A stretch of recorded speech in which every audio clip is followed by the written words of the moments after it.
Hi everybody, welcome to today's video. We are going to talk about some more RPG horror stories, so let's jump right into it. Alrighty, our first story is going to be from user I rolled a 6T,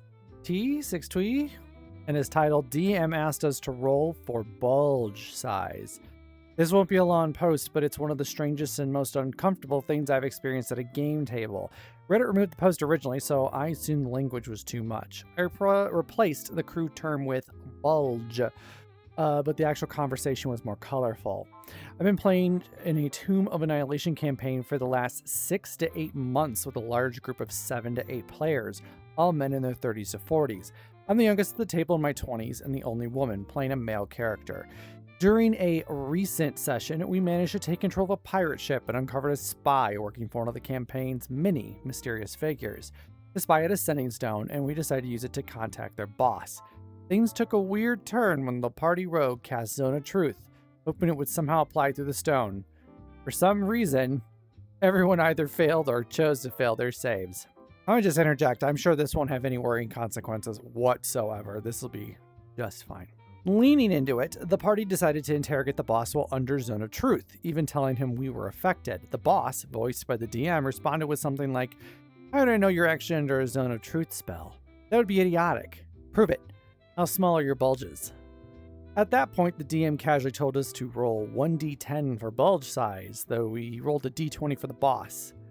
For fun. Okay, rolling for bulge size. This sounds like something out of the Fatal system. If you know what it is, you know what it is. Weird that the bad guy gets to roll a d20 instead of a d10. Also weird that such a thing is being brought up. Maybe this table does crude humor and this is just them going along with it, or it's just par for the course. Let's kind of keep it going though. This is a very weird story. Most of the table laughed and rolled, but I could tell I wasn't the only one feeling uncomfortable. When I expressed that this was not really my idea of fun, one of the players, let's call him Loudmouth, brushed me off. "This is just what guys do. It's funny. If you're going to pretend to be one of us, you're going to have to learn to roll with the punches." That joke hit hard. I felt completely minimalized, like my identity was being challenged for not finding the joke, quote unquote, funny. Some players looked awkward, but no one said anything. In the moment, I didn't push back. I rolled a die. I got a d6, or rolled a6, excuse me. Okay, if you're at a table, you should try to aim to make everybody comfortable. Let's just be honest here. D&D is a collaborative group event, so don't brush off someone that's having an issue. Also, don't be afraid to talk it out. This sounds like something along the lines of, quote, crude guy humor, though I've played at tables with crude humor and no one was talking about rolling for dick size at all or anything like that. Then came the jokes. I was mocked for rolling a, quote, measly 6, even though it wasn't the lowest. Our cleric, who also seemed visibly uncomfortable, rolled a 1. I tried to deflect, not my proudest moment, but Loudmouth jumped in again. Cleric's a turtle. That's huge by turtle standards. Is Loudmouth a size king?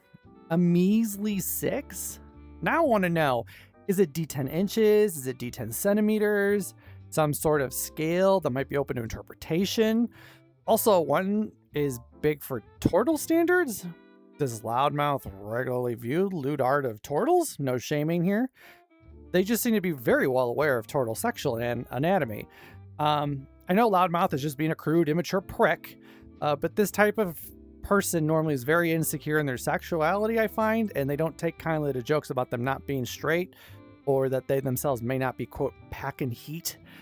So with this line of humor, they're really leaving themselves open for the rest of the party to just make some very colorful interpretations of what they like to do in their free time and what they're into. At that point, I just shut down. Thankfully, the session ended 10 to 15 minutes later.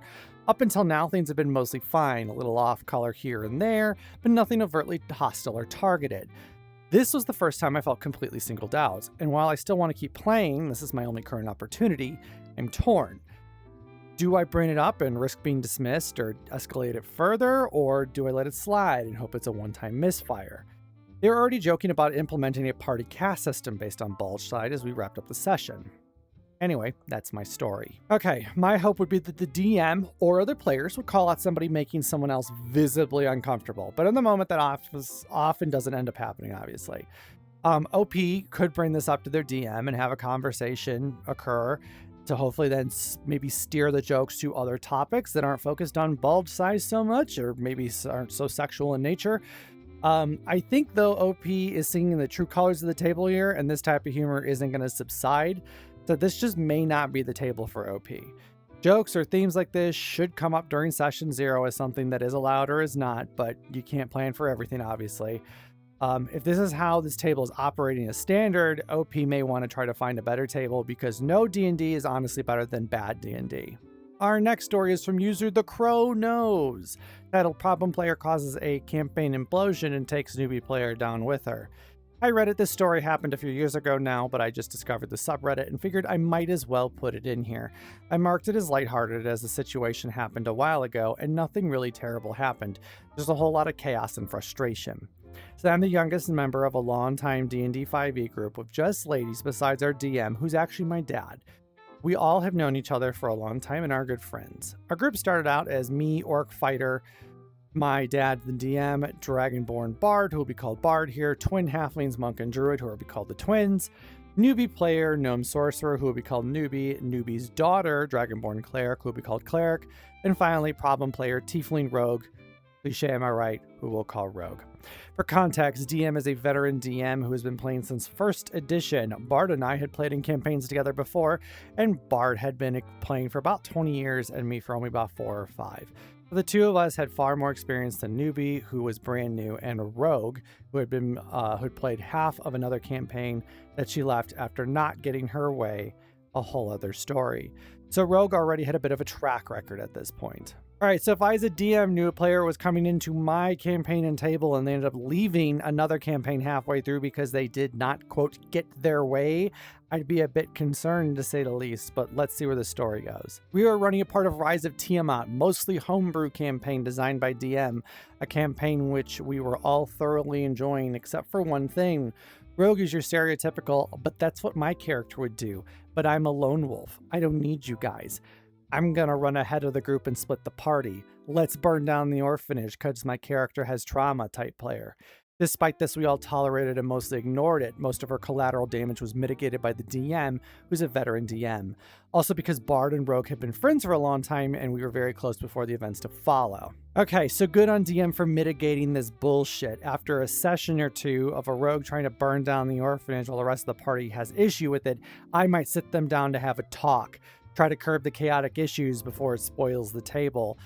Doesn't sound like that's going to happen here though, and I think it's going to cause some problems. It started out with just, well, my character was a noble, so of course she has 300 pieces to drop on a magic item, and my character threatens the elderly NPC with a knife because she's a rogue and that's what she does type of stuff, but began to escalate to her intentionally trying to endanger the party by provoking anything and everything and putting her hands on every possible cursed item she could find because I'm a rogue and that's what rogues do. She continued to do this despite the obvious frustration and stress it caused the rest of us in the party. Okay, as a DM, if you start to see this behavior from a character cause issues like this for the entire party, it's time to have a talk with them. As a player in the party, don't be afraid to also speak up and speak your mind. Politely let them know, hey, what you're doing is really derailing things, could you maybe reconsider? Sometimes that will get a character a player to change their ways. Keeping it going though, in addition to this behavior, Rogue had no idea how to actually play the game and refused to put effort into learning despite the hours of time that DM spent on voice chat with her, explaining everything and helping her understand her character. 1 year into this campaign with the same character, and she was still asking for help with which dice she had to roll for damage and how do I do sneak attack? Stuff like this really irks me as a DM. I can understand it being difficult to learn a system or class, but after a year of what I assume is regular playing, my hope is that you would put the time and effort in to learn the system or class. Obviously, no one is perfect and we're all human, so mistakes are going to occur. But please, as a player, put some time and effort in to figure out how to play so you don't slow the game down for everyone else. During this time, newbie players started to become close friends with Rogue and began mirroring and encouraging this behavior. She had a different flavor of problem behavior though, being that she didn't do much of her own irritating stuff, but she constantly gave Rogue bad ideas and encouraged her behavior. She also was almost worse than Rogue about not understanding her character. She would only cast cantrips for some reason and refused to learn about her other spells. Once that started, twins abruptly left the group, saying they were too busy for it and just needed a break. We were sad to see them leave, but understood it nonetheless. That all was going on, and Bard and I were getting more and more frustrated and began talking with DM about it. He was getting frustrated as well and was at the end of his rope with explaining simple things to both Rogue and Newbie. Then DM came up with what he thought may be a good solution/reality check. A true dungeon crawl. No help, no pausing. This was established and clearly explained by DM as we went through into this dungeon. Okay, I personally feel like instead of a dungeon crawl as a reality check, they should have talked it out. Let them know that the expectation of knowing how to play their characters and how their actions are causing issues at the table are known. Sprinting such a thing on them as this dungeon crawl on the problem players will probably end up being seen as a gotcha moment and cause them to get mad or defensive. Continuing though, and here's where it all really went wrong. I wonder. He had our characters go down into a quarry looking for the source of nightmares in a nearby town. It was me, Bard, Rogue, and Cleric. It was an absolute nightmare. Rogue decided to touch every single clearly trapped item, grabbed all the treasure without offering it to the rest of the group, charged headlong into every new area with no regard for safety despite the rest of us protesting, and finally into the first mini boss room. Okay, in situations where a player is stealing treasure or loot from others, the DM needs to step in and be an arbiter of the situation. You need to tell them, listen, you're working as a party, you will split this evenly. Because if you let them steal it, you end up with people just rushing into rooms to grab chests and only focusing on chests because they want the loot. So you'll have that one problem rogue player running into a room, not doing anything about the bad guys in the room or the traps or whatever. They go straight for the chest because that's what they want. And then they are getting all that loot. And the rest of the players who are actively playing and engaging in the game are fighting the enemies, dealing with the traps, solving the puzzle, whatever, while the rogue is off stealing all the loot. And what ends up happening is people get mad that the rogue is stealing all of the loot. And so when they go to do it, they go dashing into the room looking for loot to fuck over the rogue who's been stealing all of the loot. And it is a vicious cycle. It's not fun. Sometimes as the DM, you need to arbiter, step in and say, this is how it's going to be. You're going to do it this way. This is how the world works. And there's different ways to do that, obviously, in a lore situation here. So, for example, if somebody says, well, it's what my player would do, which is obviously what the rogue would say in this situation, you would say, well, guess what? You're part of an adventuring party. If you do not split the loot with the adventuring party, these adventurers, the rest of the players, will not want to group with your rogue, and your rogue will need to fuck off, and you will need to make a new character. Easiest way to get it done is that way. Now it's an in-lore explanation. You as a group of adventurers all want to split things equally. If your character is a jackass and won't do that, then your character as a jackass can leave, and you can either leave the table or you can make a character that will work. Okay, it was a room filled mostly with water, with some sort of water monster and a Nereid. We were attacked almost immediately, and to save you the time of reading my description of the most aggravating combat I've ever played, not because of DM, but because of Rogue and Newbie not knowing what they were doing. Every single one of our level 8 characters went down, face down in the water, while Newbie and Rogue ran away and left all of us to die despite having ways to help us. We ended the session early as Bard and I were beyond irritated, understandably. We canceled the session the following week, and DM wrote a long message about how disappointed he was in the session. It was kind and gentle, but very clear that he was irritated. Rogue and Newbie pretended to not understand why he was disappointed, and refused to acknowledge the fact that the message was directed at them. Again, if they had sat down and talked this out, this could have been avoided. Sometimes players need a swift kick in the ass to realize that they need to put effort in to contribute to the table. This might require the DM to let them know that if they aren't going to put in the effort to figure out their characters, if they're not going to interpret the world correctly, if they're not going to be kind to the rest of their party, they may be dropped from the table. And when you get dropped from the table, then you learn your ways. And sometimes that's what it takes, unfortunately. But some lessons are learned the hard way. Sometimes you shoot yourself in the foot, and then you remember shooting yourself in the foot is a dumb fucking idea. Let's keep it going though. During this time, Bard and DM were talking in a private chat about how to handle this situation, voicing their frustrations over Newbie and Rogue's willful ignorance, and not knowing how to play their characters. Well, one of those messages accidentally got posted in our main group chat, a mild message, just expressing frustration. No insults towards either of them, just about the fact that they don't know their characters. Cue the fireworks. Newbie and Rogue were livid that we dare accuse them of not understanding the game and being frustrated with them and talking behind their backs.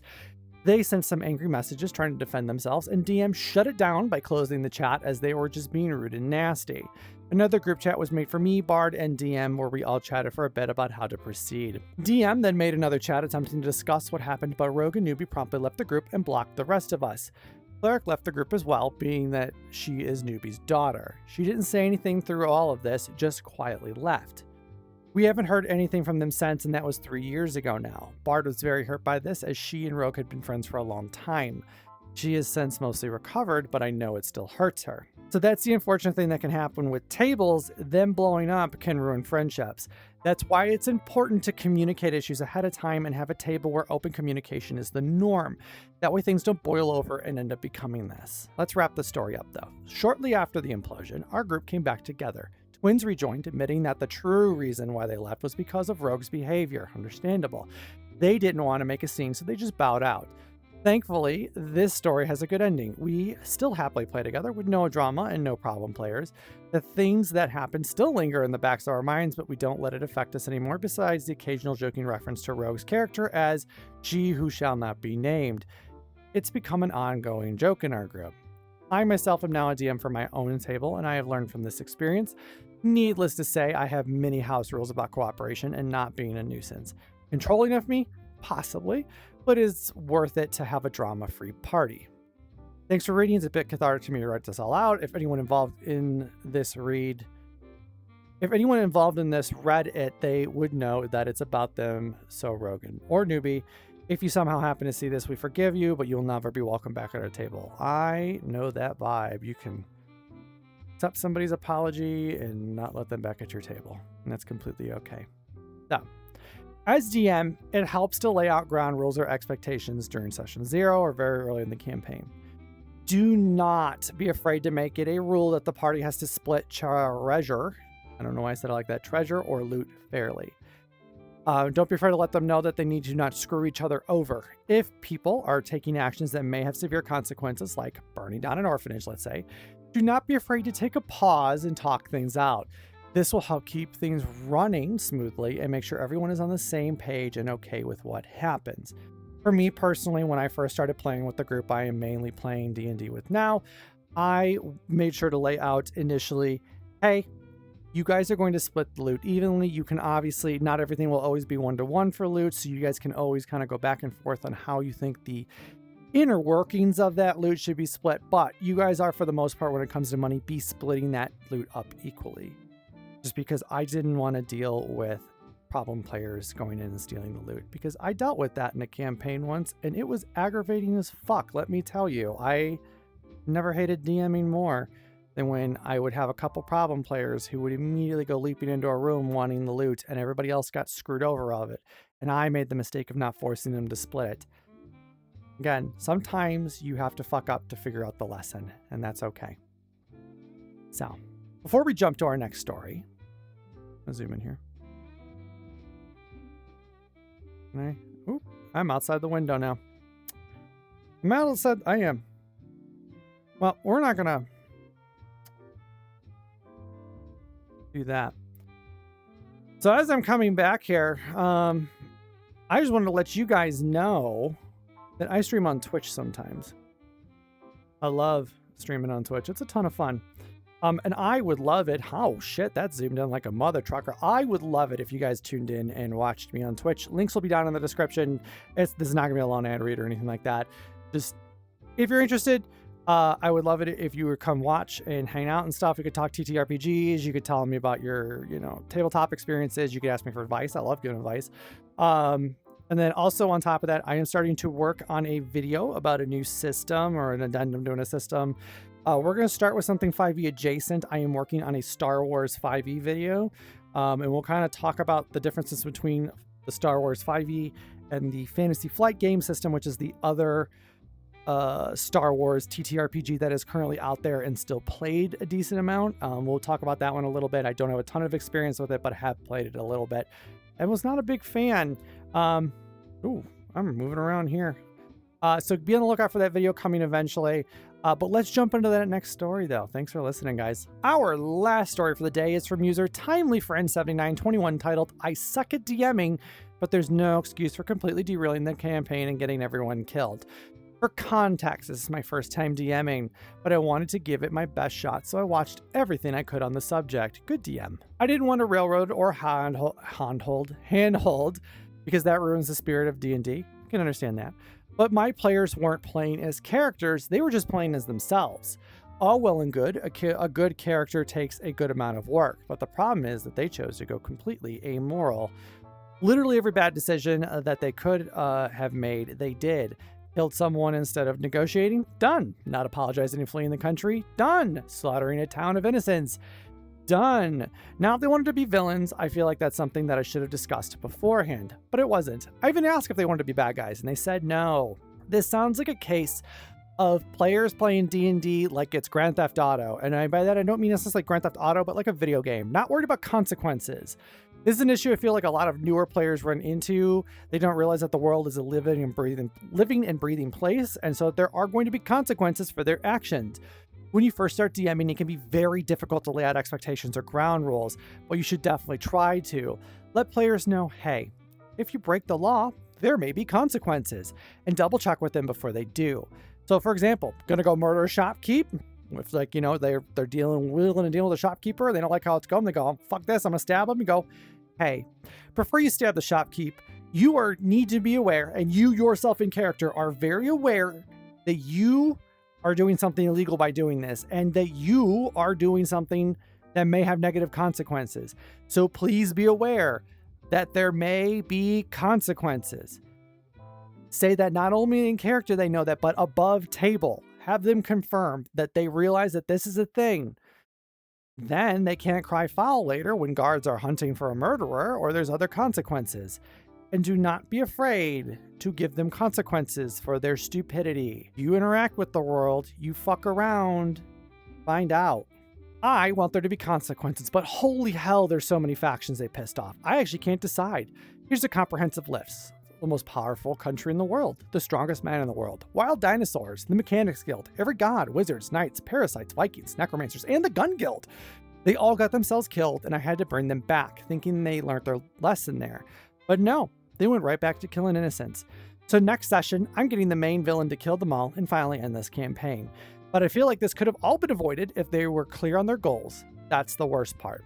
Before this even happens, it would be a very good idea to sit these players down and ask, what kind of campaign do you want? Let them know the way that they are currently playing is derailing the main story and line here and is causing no one in this world that will want to work with the party.